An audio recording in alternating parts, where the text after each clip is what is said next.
Hi, my name's Lindy and welcome to my channel. I hope you guys are all doing well.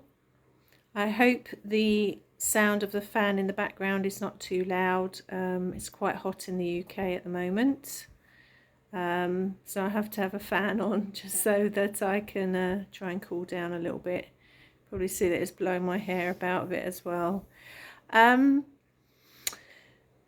So I hope you are transitioning through the Lion's Gate in a relatively smooth fashion. I think the Lion's Gate goes on for a few more days yet.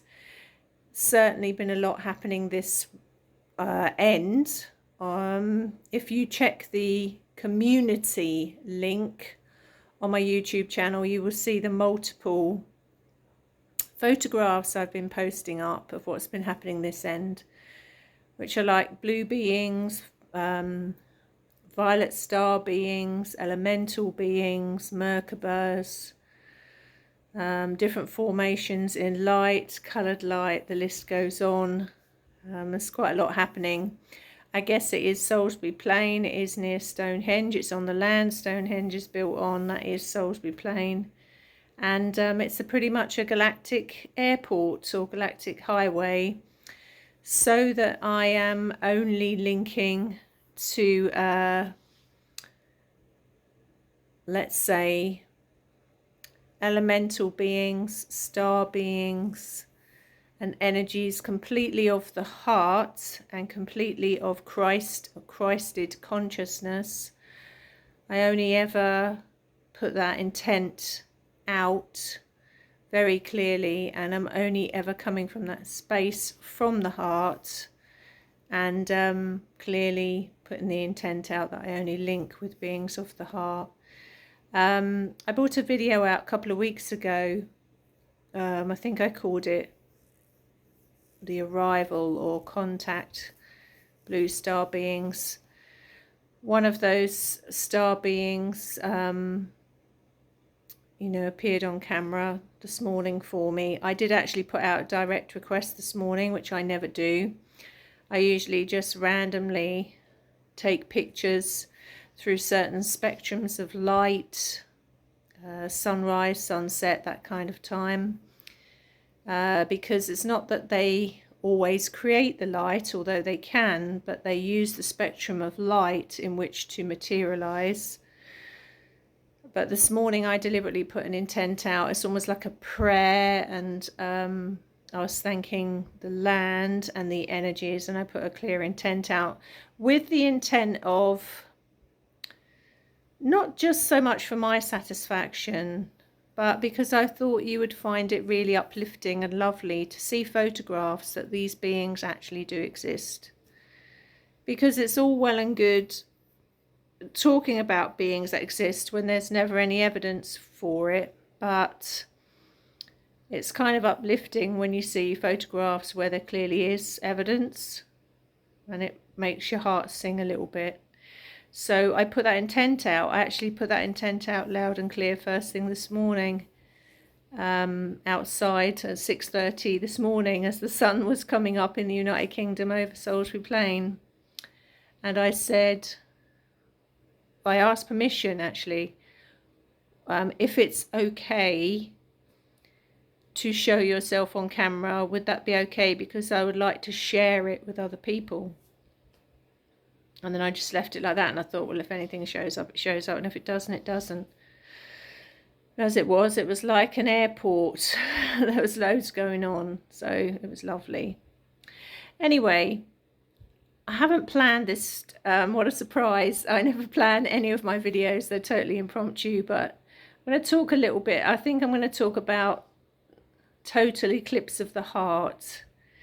I think I'm going to start with that. I don't know if the whole video will be on that or not yet.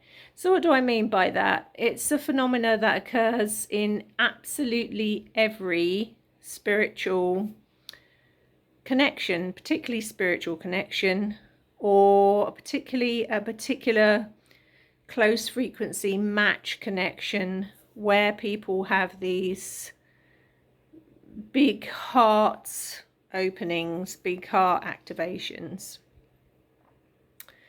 And it is literally a triggering or expansion of one's consciousness, an opening up, an elevation, a raising of one's consciousness. I always call it the ladder of consciousness in the heart. So it's like one moves up to the next rung.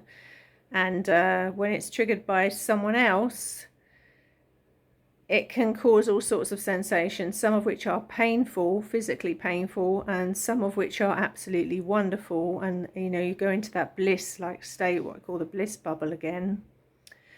But a byproduct of it, this total eclipse of the heart, is it also triggers the hell out of people. And the more you have a spiritual connection with them, even more so. I mean, it does it with soul connections as well, but spiritual connections, soul connections. And what happens is people hit sort of a wall or a barrier. They can be flying high for a bit. So it can go one of two ways. They have, so I'll keep scratching because when I'm channeling, I get a very cobwebby face, but also I've got the fan blowing in my face again, which is making my hair go which is going in my face. So it can go one of two ways. So people, when they get connected with somebody or have an experience that affects their heart, normally with somebody else, it can either make them feel absolutely wonderful and they're walking on air for ages, and then when the bliss drops a little bit, they feel dreadful. Because it feels so horrible when the bliss drops a bit, because the bliss feels so wonderful. Or it can go the other way, and the heart gets activated and has all these feelings and this aching and this longing and this love and this joy and this connection. And then the person feels really angry and upset, triggered, frightened, terrified, wants to run for the hills. And they kind of reassess their whole life. It makes them reassess their life, like, who am I? Because it's supposed to make them reassess their life, because their consciousness has gone up. That's why they reassess their life. So who am I? What am I doing? Where am I going? It makes them consider the next steps. There's a very deep process of introspection that encourages the person going through it to ask these kind of questions and to literally follow their heart, no matter how difficult that may be, to take the next steps.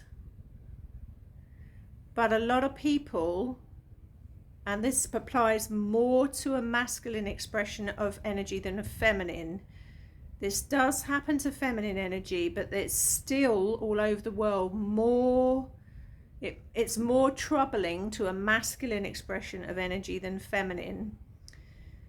What often happens is a masculine expression of energy will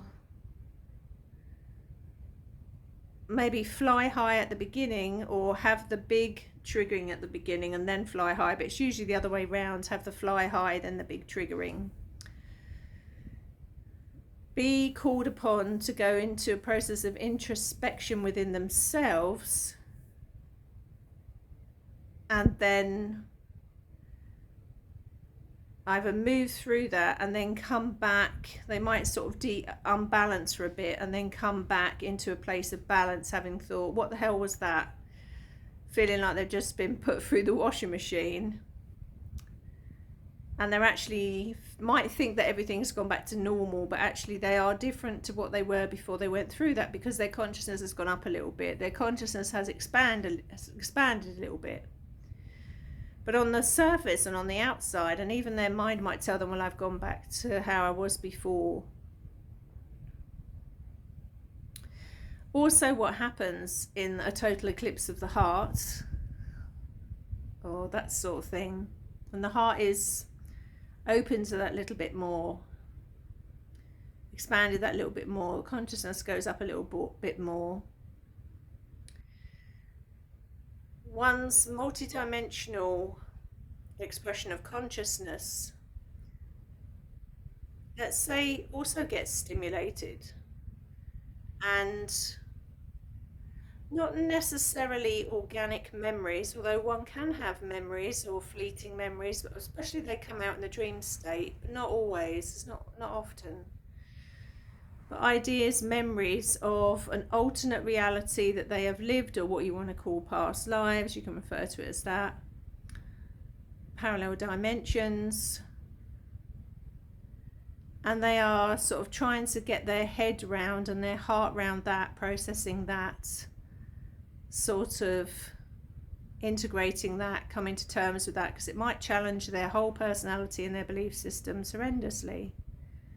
And sometimes someone can almost like, it's not a remembering, it's not as linear as that, but as they become more expanded, they're accessing more of their whole unified consciousness, or their multi-dimensional consciousness. So I always refer to it again as a library. They've been accessing 1 or 2 library books, and they can access a big chunk of the library. So that takes a little bit of integrating in their consciousness, whether they're consciously aware of it or not. And sometimes one can maybe develop interests that they didn't have before, or an awareness they didn't have before, skills that they didn't have before, because they have them in the multidimensional or the alternate reality. And because they become more conscious, they're accessing more of their parallel, alternate, or what you would call past realities, that kind of thing. Which all sounds very wonderful, which it is, but it scares the bejesus out of lots of people. And like I say, it follows a familiar pattern all over the world. People, you know, are either as high as a kite in the bliss bubble, usually a mixture of both, or they're wanting to run for the hills, or they go through a big process of introspection. I mean, that's what it's for, to weigh up who they are, where their life is going. Are they living the life they want to be living? Are they with the person they want to be with? Are they living their truth, basically? All these kind of things, because they've become more conscious than they were before it happened. And 9 times out of 10, it will never stop at just that one activation. Activations will keep on coming. Sometimes quite rapidly, sometimes by different people, sometimes by the same person doing that over and over again, particularly if it's quite a strong soul or spiritual connection, or a close consciousness match. The same person can keep doing it over and over again. Even thinking about the same person can do it over and over again, let alone actually talking to them or being around them. And basically this keeps happening because once one is on that journey to becoming ever more consciousness in the heart, ever more, you know, fully unified within oneself, you know, all the, let's say, ununified bits of you in this dimension or others, you know, are being called home. They're being called back home to the heart. You're being called to become more unified. You're being called to come into that 0 point field of your own consciousness. You're being called to access all of your library, not 1 or 2 books. You're being called to be true to yourself. You're being called to go through the ascension process. That requires change. Sometimes people go off on a tangent, do the introspection, and then come back to the familiar, more conscious than they were in that familiar. Or sometimes they try to make a square peg fit in a round hole, and they can't do that anymore because they've changed as a result of that. What I can tell you is that process has been going on for a very long time all over the world, but it's even faster than ever now. People are moving through it even faster than ever because time is faster than ever. It's all in the now.